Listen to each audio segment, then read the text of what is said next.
So you got a touchscreen computer, congratulations. Now all you need are some tips and tricks to help you along the way. Well, guess what? I've got 3 tips for touch on this edition of Wrestling with Tech, where I wrestle with tech so that you don't have to.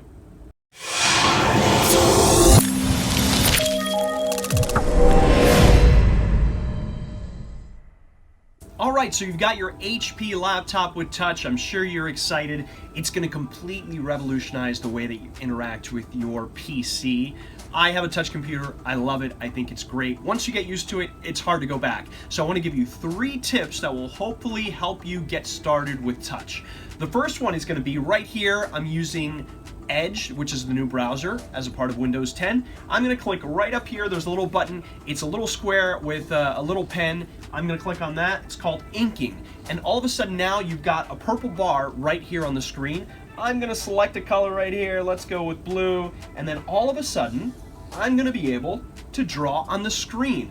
Now, why is this cool? Well, you can draw on the screen and then you can share this with family and friends. You can post it to Facebook, Twitter, all sorts of different social media accounts. You can email it. You can basically let people know what it is that you want for your birthday, your anniversary, or get creative with it. But that's just a really great feature.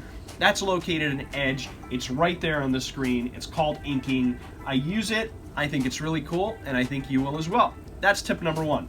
Tip number 2 is right down here. It's called Action Center. There's a little button on the right-hand side. It looks like a little message. You want to click on that. Now, Action Center, you're going to get all sorts of different types of notifications here. So if you tie this into Facebook, you might get Facebook notifications, Instagram notifications, Twitter, email, so on and so forth. They'll pop up there so that it's easily accessible. You don't necessarily need to go into the program. You can check out the notification right there. On the bottom here, you have some really great, quick features or functions that you can do with Windows. So for example, let's say you're about to go to bed and you want to dim the screen. You don't have to go into settings. You can actually go right here to Action Center. You click on that and it's going to lower the brightness of the screen or brighten it up. You've also got an airplane mode, a quiet hours mode. So feel free to play around with those. But Action Center is really great because you can access all sorts of things very quickly. So that's Action Center. And then number 3, there's a little pen down here. And what happens when I click on that pen is you're going to see all of these different apps pop up. So this is your Windows Ink Workspace. So you've got things like sticky notes, like Sketchpad, which allows you to draw really quickly on the screen, and then screen capture, which will allow me to take a screen capture on whatever screen I'm on, and then all of a sudden start drawing on it. So that's really cool. So that's all located right down there in the little pen app. And you've got your recently used apps. You've also got a link to get more apps that work with inking and a pen. So make sure that you give that a look, because that's a lot of really cool things that you can do. Now, here's a little bit of a tip. You might not see this right away.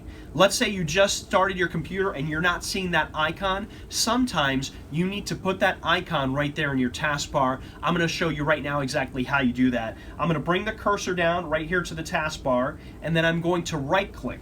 When I right-click, I get a bunch of different options here. You want to make sure that you select the option that says Show Windows Ink Workspace Buttons. That's what's going to allow you to bring that icon right there on the taskbar. If it's not selected, you won't see it, so just keep that in mind. So those are 3 tips for touch. Hopefully that helped you out.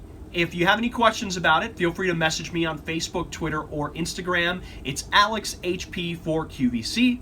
I hope you've enjoyed this edition of Wrestling with Tech, and I'll see you next time.